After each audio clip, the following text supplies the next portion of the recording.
Okay, so we are looking at social or relationship intelligence. Okay, and so basically we are looking at relationships. Okay, relationships are very powerful. Unfortunately, we limit our scope of relationships to that of romantics, and we fail at it miserably because before romantic relationships are other existing relationships that we need to learn to nurture, to master, to service, and to manage in order that we can enjoy a successful romantic relationship. So normally as a counselor, when people come to me with relationship issues, I'm more concerned about their non-romantic relationship issues because it actually stems from there. How they relate with their parents, how they relate with their siblings, how they relate with their friends. That tells a lot about them. That is how come I even advise that if you are going out with this person, don't only pay attention to the fact that he mistreats other people and treats you nice. Eventually, when the emotions wind down, she or he is going to treat you exactly like the way they do with their siblings and their friends. So relationship intelligence or social intelligence is very key, and you need to be mindful of that. There is no field that we have experienced a lot of challenges than when it comes to relationships. Okay, that is why I placed here that there is no field of endeavor where challenges threaten the core of human existence than it does with relationship. Even if you're a biblical person, okay, you realize that as soon as the devil saw Eve coming into the picture, talking about relationships, he launched an attack. Because as an individual, he didn't see the power that Adam carried until a woman came into the picture. They were created in the image and the likeness of God. When God said, let's create man in our own image and likeness. And that was male and female into one body called man.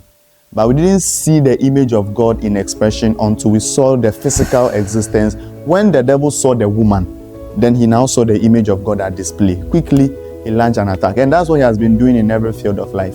That is why three people that I respect and honor so much, Dale Carnegie, who wrote How to Win Friends and Influence People, Robert Kiyosaki, who wrote Rich Dad, Poor Dad, and John C. Maxwell, who is a guru in leadership, they all agree that amongst all the skill that you can actually possess in life, the greatest of all of them is your ability to handle relationships very well, your ability to nurture relationships very well, your ability to service relationships very well, how you relate with your parents, how you relate with your siblings, how you relate with your families, and all of that. All these things are lifetime skills that we all need as individuals.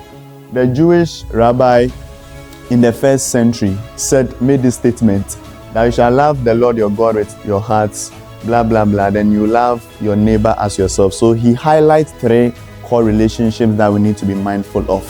Okay, so long before we are all beating ourselves around romantic relationships, we need to lay emphasis on these three kinds of relationships, just like the Jewish rabbi said, that the Lord your God is your first kind of relationship you would ever experience on earth. If you are not the God type, then you should have connection to a higher source of authority and a higher source of deity, because it affects your convictions, it affects your morals, it affects your standard and whatever you can think about. That is why when people are looking for security in their romantic relationships, you can't always be around to be checking your partner to make sure that they are not cheating or doing the right thing. Just make sure that they have a connection to a higher authority that is going to define their conviction. Even in your absence, they will do what is right. That was how come Joseph, the young Jewish slave, was able to escape temptation from his boss's wife. There was no one there asking him to do what is right or wrong. But he said, how can I commit such great wickedness and sin against my deity or sin against my God?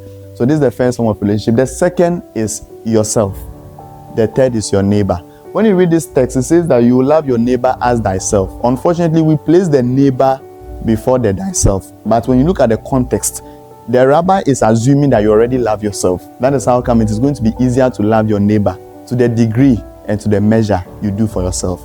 So self-hatred results in other hatred. Self-love results in other love, because you can't give what you don't have. You only give out of your overflow and your abundance. So as an individual, when we are talking about relationship intelligence and you want to measure how social are you, first ask yourself, how is your relationship with God or your supreme being or whatever higher authority? How is it like? Are you consistent with your relationship with God or with your deity? Are you consistent with how you see yourself? How do you value yourself? Do you see yourself as a person of worth, or you think you are inferior, or you think you can't amount to anything, or you think you are a good for nothing? All these things are things that you've been brainwashed into believing. And when it happens that way, it affects how you even relate with other people. Please, you understand me? There is a thin line between inferiority complex and superiority complex. Inferiority complex is the example I just gave. You feel you are not a person of worth and all. But the superiority complex is when you are thinking that you are above each and everyone else. That is also a sign that you have a problem with self. Okay, then the final one is for you to be able to love your neighbor to the degree and the measure you love. So that means that if you don't love yourself that much, it becomes difficult for you to communicate that. So when you are running from pillar to post, only concerned about who will date me, who will I date, it reveals that something is wrong, because you can't enjoy your own company. Consequently, you can't enjoy the company of someone else. And if you come into a romantic relationship with an empty tank, you put the burden on someone else to fill all this empty tank you are having. And I think that is toxic. That is violence. That is abuse in the highest order. Because no one can actually love you beyond the measure you love yourself. Number two, even if they attempt, it will not be enough, because you yourself, you're actually empty. Are we good? So you see here, God actually said it is not good for man to be what? So people try to convince themselves why they need to be alone. Now, I'm not talking about I'm not talking about the one Luisa is doing now. When God brought Eve to Adam, the idea was not marriage. The idea was companionship. He said it's not good for man to be alone. I'll bring him a helpmeet for him. This helpmeet doesn't actually mean that a marriage companion, but someone he can actually fulfill the agenda with, as a friend, as a sibling, as a brother, as a family. It was Adam that said, wow, this is the person I'll call my wife. This is the person I'll call my husband. But in God's mind, the idea was to present someone to you for you to do life with the person, not necessarily romantic relationship. How do I know that? Because when the guy looked through the animals, he realized that I can't find a companion here. I can't find a paddy here, because look at me, look at this one, it doesn't work. Do you understand? So he called some goats, called some what? Ants, elephants. When God realized that, okay, there is no companion here, then God now presented another person for you to name the person, because the idea was name. So Adam named her woman. Adam named her wife. So all I'm trying to say is that when we talk about companionship or not good for man being alone, don't first rush into romantic relationships when you've not paid attention to the one you have with God, the one you have with yourself, and the one you have around you. Let me end with this simple analysis.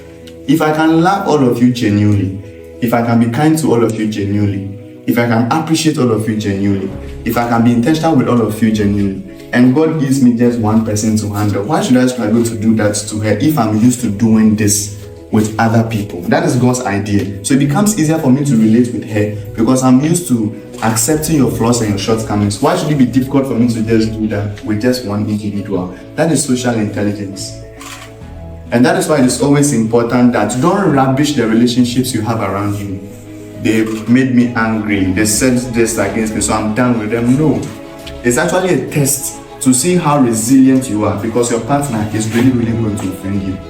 And the reason is because you guys are going to be close. You guys are going to share virtually everything together. And the more closer they get, the more the tendency for them to step on your feet. So how would you be able to control your emotions? How would you be able to control your temper? How would you be able to control your appetite with everyone here in this auditorium? Then it becomes easier for me to just deal with one person. But the truth is that when it comes to romantic relationship, there's a bit of technicalities, because this one, your heart is tied to her more than you are with others. So it's easier for me to forgive Louisa because we are not connected emotionally like that. But it is more difficult for that doesn't mean offend me. But it's more difficult for brides to forgive Louisa when Louisa does something wrong, because what emotions are involved in this context. So to conclude, I'm just trying to say that pay attention to the people you have around you. Don't let them slip off your hand just like that. And if you are the type of person who you are in a perpetual dating mode, when you see someone, you're just cross-checking a person, is this person the right one, is this person, and all of that, you're actually going to waste a lot of relationships, because in your mind, you check them out if they are not relationship material, not forgetting that this one may be a purpose material. You may rubbish them off, not knowing that this person is supposed to be a career material, not necessarily a relationship material. So for example, assuming I dated Gifty, it didn't work out. I dated Lydia, didn't work out. Then I now come and find Louisa. I now come and find Jemima. Are you with me? Because I'm always in that perpetual dating mode, and I've tempered with our relationship, now they can't help me fulfill SFSs because there's been a bit of issues with us.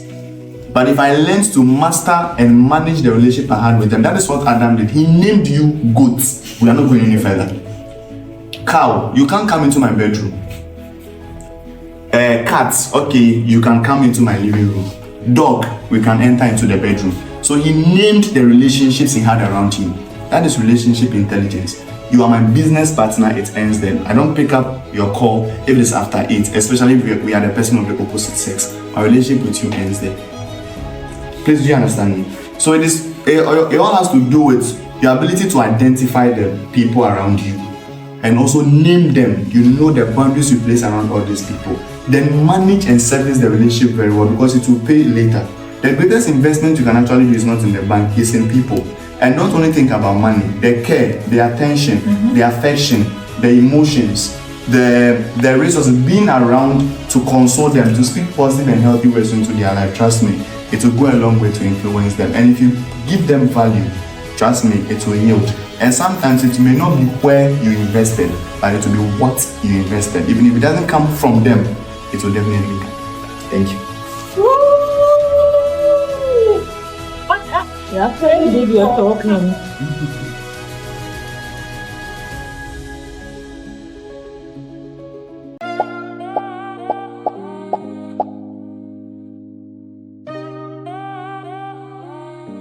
Islam on the